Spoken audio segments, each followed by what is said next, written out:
Good evening, visitors. Welcome to the Australian War Memorial's Last Post ceremony. My name is Richard Cruz, and joining us today from the Australian Army is Colonel Frank Colley. Today we commemorate Australian forces landing at Balikpapan 75 years ago.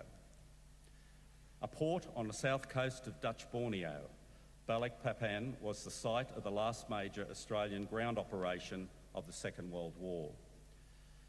The land at Balikpapan, codenamed Obi-2, was the largest of the operations that took place around Borneo, tasked to secure oil processing and port facilities.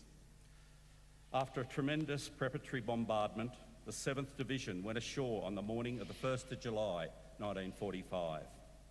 It had to fight much harder for its beachhead than forces at earlier landings at Tarakan and Brunei Bay.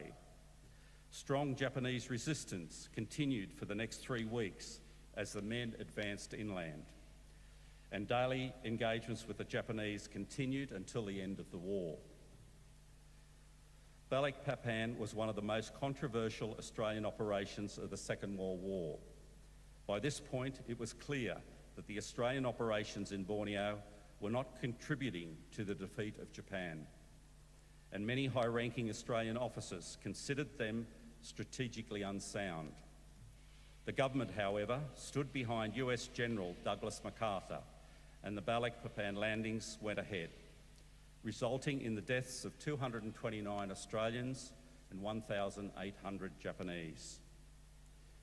Today we commemorate the Balikpapan landing, those who fell and whose names are recorded here on the Roll of Honour, and to remember those who also returned home.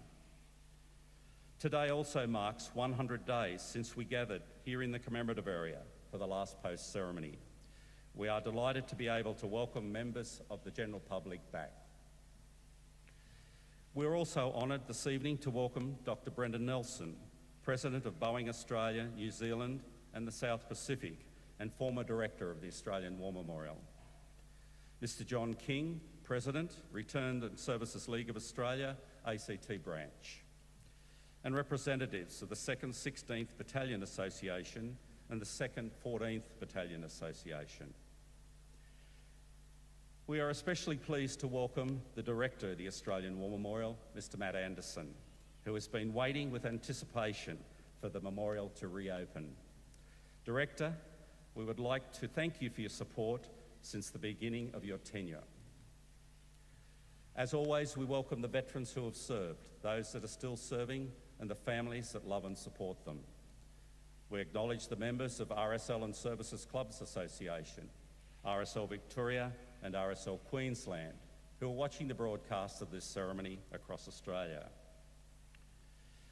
During this evening's ceremony, wreaths will be laid at the base of the pool of reflection by visitors to the memorial.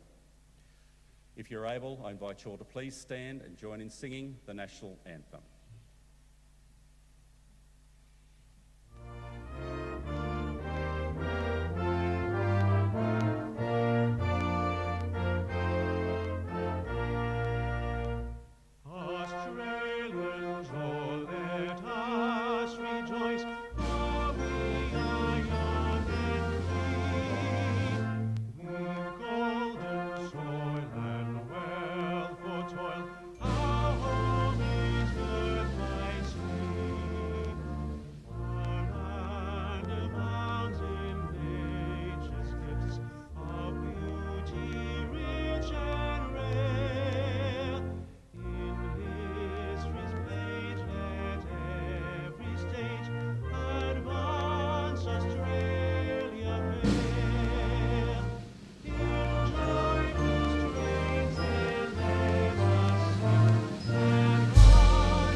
The Australian War Memorial was the vision of Charles Bean, Australia's First World War official historian. Bean landed with the Australian troops on Gallipoli and stayed with them at the front through to the end of the war. The idea of this national memorial and museum came to him at Pozières, France, in the depths of the bloody fighting of 1916. Bean's idea was that this would be a place where families and friends could mourn their loved ones buried in faraway places. It would also be a place that could help all Australians understand what these men and women had endured and what they had done for us. Bean's vision, to which we remain true, is best expressed as inscribed in the entrance to the memorial's galleries. Here is their spirit in the heart of the land they loved, and here we guard the record which they themselves made. Tonight we'll read the story behind just one of those on the Roll of Honour, which lists the names of more than 102,000 men and women who have given their lives for us in war and on operations for more than a century. But first, we present a lament, Flowers of the Forest. Wreaths and floral tributes will now be laid at the base of the Pool of Reflection.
Today, we remember and pay tribute to Private Leslie James Hanlon.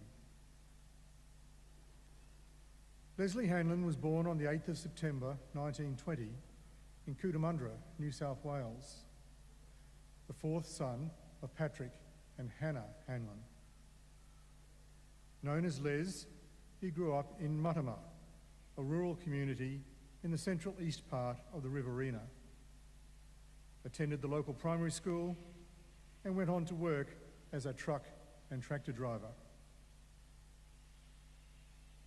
Hanlon enlisted in the militia on the 26th of January 1942. Given his experience as a driver, he was appointed driver mechanic with the rank of acting corporal. Before he was taken on strength of the 7th Australian Motor Regiment, however, Les Hanlon enlisted in the 2nd Australian Imperial Force.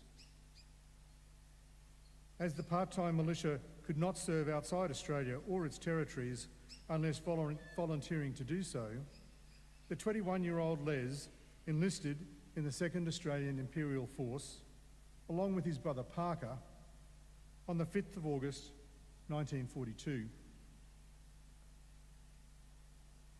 The brothers joined the 2nd 27th Battalion in early July 1943, with Les reverting to the rank of private at his own request. The 2nd 27th had been fighting on the Kokoda Trail and had been severely depleted by heavy casualties and tropical diseases. By mid-January 1943, its fighting strength had fallen to just 70 men. The Hanlon brothers were among a batch of reinforcements taken on strength while the unit was in a period of rest and reorganisation. As part of the battalion's reorganisation, its strength fell to about 800 men. Many of its vehicles and heavy equipment were returned as the Army was restructured to focus on operations in the Pacific. In August 1943, the 2nd 27th travelled to New Guinea, where they took part in the Ramu Valley Finisterre Range campaign. The men saw particularly heavy fighting when they and the other battalions of the 21st Brigade captured the high ground around Shaggy Ridge. Les Hanlon was evacuated to hospital in mid-September 1943 and then in late November with malaria. While he returned to his unit in mid-December, he would continue to suffer recurrent bouts of malaria. By early January 1944, the 2nd 27th was withdrawn from the fighting, and in March 1944, it returned to Australia. A period of training and reorganisation followed. In early August 1944, Hanlon suffered from another bout of malaria. After spending time in a rest camp, he returned to his unit. He and his battalion returned to operations late in the war when they were dispatched to Borneo for their final action of the war. As part of the Operation Oboe landings, Hanlon and his comrades took part in an amphibious landing at Balikpapan on the 1st of July 1945. Coming ashore at Clandestine, the 2nd 27th formed the spearhead of the 21st Brigade's assault. The battalion captured key features overlooking the beachhead before follow-on forces passed through them and carried forward the attack. While the operation was a success, the price was steep. Private Les Hanlon was killed in action during the landing. He was 24 years old. Initially buried near where he fell, his remains were later reinterred in Labuan War Cemetery, where they lay today under the inscription chosen by his grieving family. Gone, but not forgotten. His name is listed on the Roll of Honour on my left, among more than 40,000 Australians who died while serving in the Second World War. A photograph of his name, listed on a memorial plaque at Labuan War Cemetery, is displayed today beside the pool of reflection. This is but one of many stories of service and sacrifice told here at the Australian War Memorial. Today, we remember Private Leslie James Hanlon, who gave his life for us, for our freedoms, and in the hope of a better world.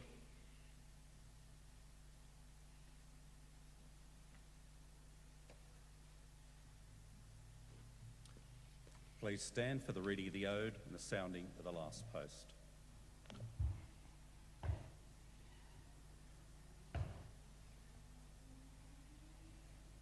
They shall grow not old, as we that are left grow old. Age shall not weary them, nor the years condemn. At the going down of the sun, and in the morning, we will remember them. We will remember them.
lest we forget. Lest we forget.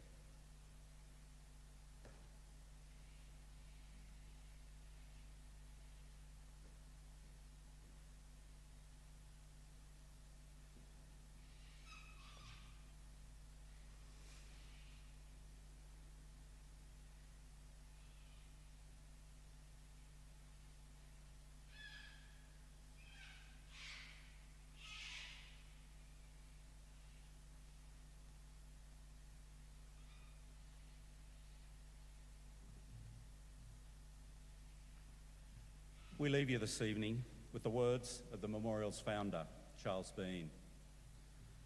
Many a man lying out there at Poziere or in the low scrub at Gallipoli with his poor, tired senses barely working through the fever of his brain has thought in his last moments, well, it's over.